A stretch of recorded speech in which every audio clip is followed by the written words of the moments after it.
because they have the ability to control weather, or they like this kind of weather, as the case may be. Like off the top of my head, Krakens have weather control. That'd be one hell of a random encounter, but I'm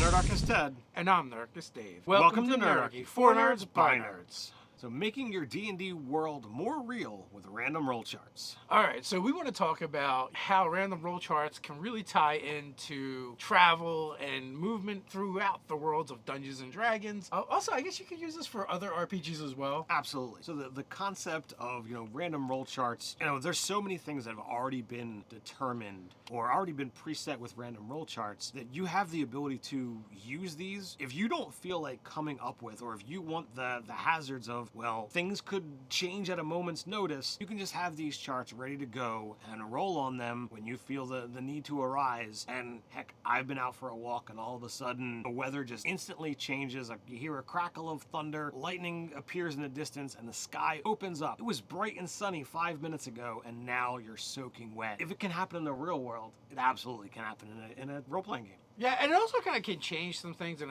affect things in your game. If you decide to use random roll charts for weather, like you kind of suggested, how would that affect, the game, right? Well, a torrential downpour means lack of visibility.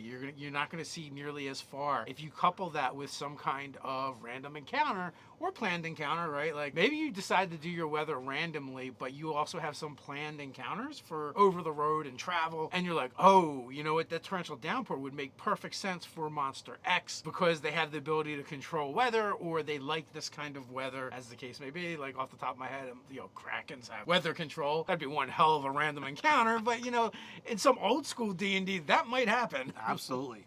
And, most adverse weather effects are going to slow down travel. So if you're looking to impede them, whether the random weather is being affected by the actual weather or whether it's, another force acting upon it to specifically slow them down, it's something that, the parties, whatever their mission is, could be delayed by this weather and, whatever force is acting to make that happen. Now, the DMG is full of all kinds of random charts and tables, and there's also books you can find on Amazon and other places that's nothing but random encounters, or not random encounters, but random charts and tables. Ted, I think you own several of them. I do indeed. When Nerder Doug was working with us, one of his favorite things was just the random stuff happens table, which is always great, which can lead to new adventures.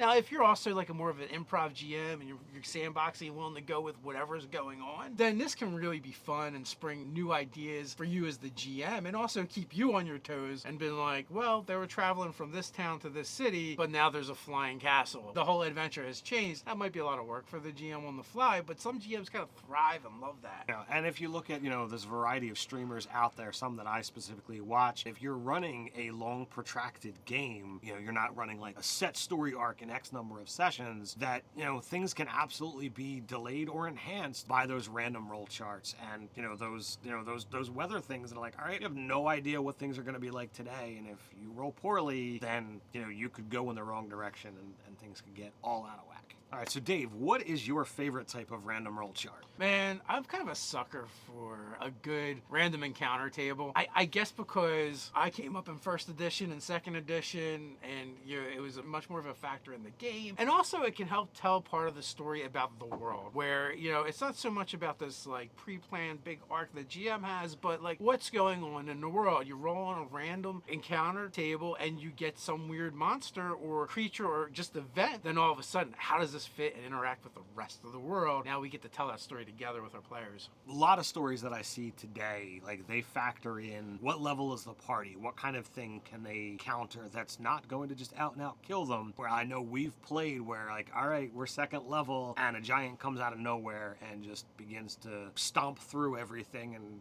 we nearly have a party wipe because somebody was, stupid and decided to charge. It's fine. You're like first level. You're ready to take on that stone giant. I think we were too. So Ted, why would you say random roll charts are important? random roll charts are so important because so often DMs are, stumped when players decide to do something that they're not quite ready for. So random roll charts are going to provide them with that something happens. The weather changes, random encounters, random loot.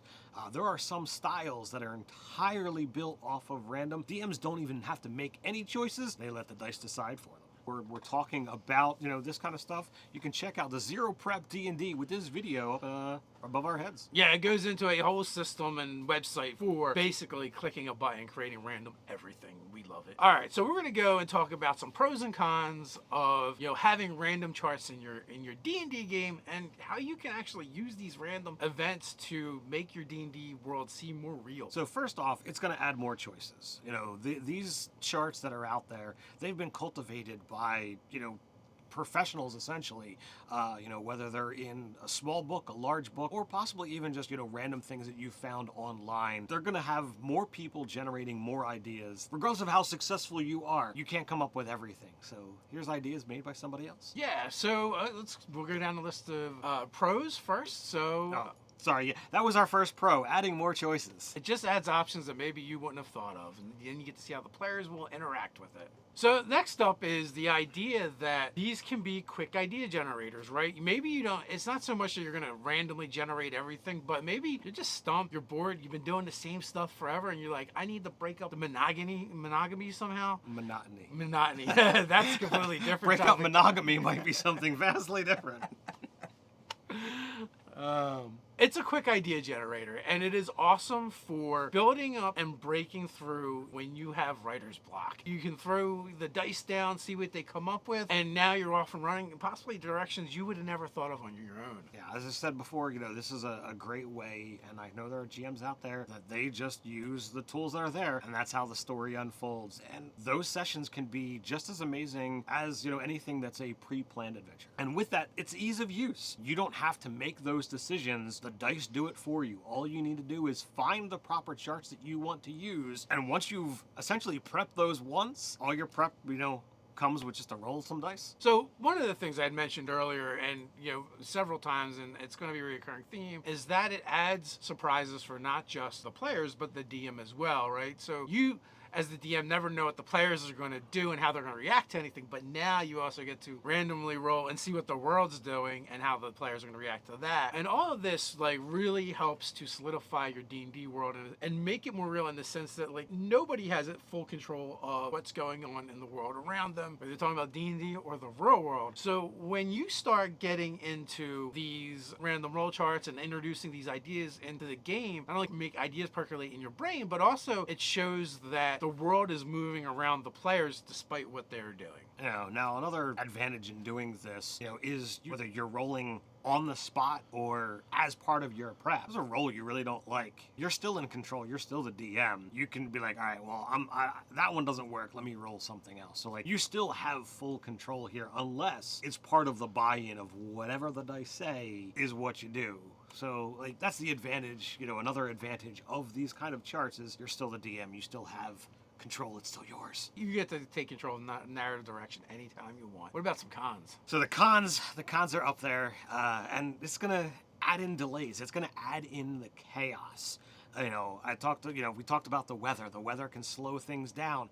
If there's a time crunch involved and all of a sudden there's a day delay because they've gone the wrong direction because of the winds, or the weathers have bogged them down so much that they have to go another direction, all right, the story just might not become successful because it's just not possible. They can't make it through the pass now. They can't make it through the pass. And they're going to have to go through the mines of Moria. Absolutely. Now, again, you could have used that narratively, or you can make it a random thing that happens. So the other thing, which you're kind of hinting at a little bit too, is the idea that you're going to get the chaos of the delays, creating more work for the DM because they don't really know what's going to happen and they haven't planned for it. So now they have to think about it on the fly, and maybe now their next session going forward, in their prep, they're going to have to take into account these things that were randomly generated. That chaos is going to make more work for you in keeping track of things. I know that I have done many times where I'm actually taking notes during the session because I feel like whatever has just happened needs to be recorded so it's not lost. Because a lot of my home games are and all of my home games are not recorded. So when I'm running, if something is said, something is done, and it needs to be there, my note taking, via hand is not as good as, typing into the computer. So sometimes we're like, all right, talk amongst yourselves for a minute. I need to jot this idea down, or I need to make sure that this is kept so that it's now part of the ongoing story. Now, the last bit of the chaos that can come up is the fact that you may confuse your players. They've got a quest in mind, they're doing a thing, and then when you start putting other pieces in front of them, they start trying to figure out how it relates to the thing they're already working on, because clearly the DM is just going to keep us on this one adventure the whole time.